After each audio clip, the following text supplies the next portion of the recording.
My brothers and sisters, we need to realize that Allah subhanahu wa ta'ala is the most merciful.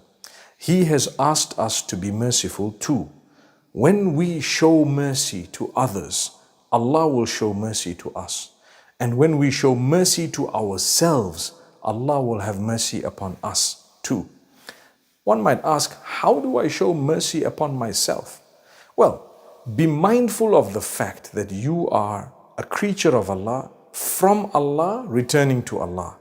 And do yourself a favor by being merciful upon yourself by doing the right thing. Imagine a person taking a knife and slicing their hands. I mean, why would you chop off your hand? Imagine a person chopping off their legs, their own legs. One might say that's absurd. But if we are from among those who don't prepare for the hereafter, or we do things in such a way that it would result in our loss of limbs in the hereafter, or heading into hellfire in the hereafter, then indeed we would be foolish. We would be foolish. So do good deeds and increase them, and have mercy on yourself by developing a relationship with Allah, and understand that Allah wants you to do good, and Allah wants you to be kind and merciful. When you're kind, Allah will be kind to you. And when you're kind to yourself, Allah will allow that kindness to seep through, and you feel contentment, you feel happiness. So one might say, how can I be merciful upon myself? By being real. That's what it is. How can I be real? Okay. Understand where you came from, where you are, where you're heading. So live your life in a way that this body of yours, or the soul that you have, is treated such that in the hereafter you just appreciate and you're thankful that you really did the right thing. So my brothers and sisters, remember this, because many people unfortunately lead their lives in such a way that they don't bother about the hereafter. What mercy have you had on yourself? Be disciplined. Every country has rules and regulations. Every religion has rules and regulations. If you belong to a certain country, you have laws that you would have to abide by. Well, if you belong to a certain faith, you would have rules and regulations that you have to abide by. So if you call yourself a Muslim, you cannot make up your own rules and regulations. I'm a Muslim, but you know what? I'm going to do this and do that, which Allah has prohibited. You cannot do that. You need to understand, if you're going to belong to a certain nationality, well, uphold that law, or make sure that you have not broken it, at least. And if you're going to break it, you know what's going to happen. So, I remember a brother who actually was driving above the speed limit. And I told him, my brother, do you know that you might be fined? He says, I'll pay it. Subhanallah. So he was prepared to break the law and pay the fine. Well, look up to him. But Allah subhanahu wa ta'ala tells us regarding the hereafter, don't try that. Because you don't know what it's going to be. If it's a traffic fine, for every few kilometers or miles, it's going to be X amount of dollars or pounds or rands.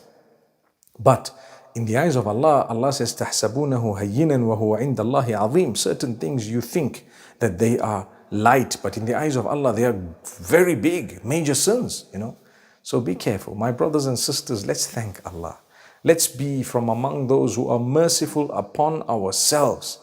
And we must understand that means to be able to prepare for the day we're going to go back to Allah, and we protect our own bodies that Allah gave us in such a way that when we get to the hereafter, we do not regret. We do not regret. So this is why, my brothers and sisters, I've always been from among those who encourage people, from among those who try to give out some positive message to say, listen, you can do better, you will do better. There is hope out there. Things are going to improve, and they definitely will. It's a matter of time. But have mercy on yourself. By what? By acknowledging, number one, you're just a human. Number two, worship Allah alone as a human being. And remember to develop a better relationship with Him all the time. Seek the forgiveness of Allah. And subhanallah, reach out to others, help them. Alhamdulillah, you'll be having mercy upon yourself, La yarhamillahu man la yarhamin nas. Allah says, Allah does not have mercy upon those who don't have mercy on others. So who will Allah have mercy upon? The same person who has had mercy upon others. So you have mercy upon yourself by being merciful towards others so that Allah has that mercy on you. Wow, subhanAllah, it's quite deep. In fact, it also reflects in a hadith of the Prophet ﷺ, this type of action where a person does something and as a result of what they've done, something is done to them. So the hadith, the Prophet ﷺ says, Allah has cursed the one who curses his own parents. So someone says, how does a person curse his own parents? It's absurd. So he says, well, he curses the parents of another, and that person as a result curses his parents because of what he said and did. So subhanallah, he would have caused the other man to curse his parents because he cursed that man's parents. Wow, it sounds a little bit tricky, but that's exactly what is meant when it comes to being merciful. Allah subhanahu wa ta'ala says, Irhamu man fil ardi yarhamkum man fis sama. It's a hadith. So it's Allah telling us through the blessed lips of the Prophet ﷺ through a hadith. And he says, have mercy upon those on earth, and the one in the heavens will have mercy upon you. May Allah subhanahu wa ta'ala strengthen us and grant us goodness. I don't wish to lengthen, but I do wish to remind you to say, please have mercy on yourself. You don't do things that would displease Allah. You don't earn the wrath of Allah. There is no way that we can run away from Allah. La malja'a wa la manja'a minka illa ilayk. Oh Allah, there is no hiding place. There is no place that we can run away from you. There is no might, no power except yours. We will be, if someone runs away from you, they will be running to you anyway. So there's no way that anyone can run away from Allah.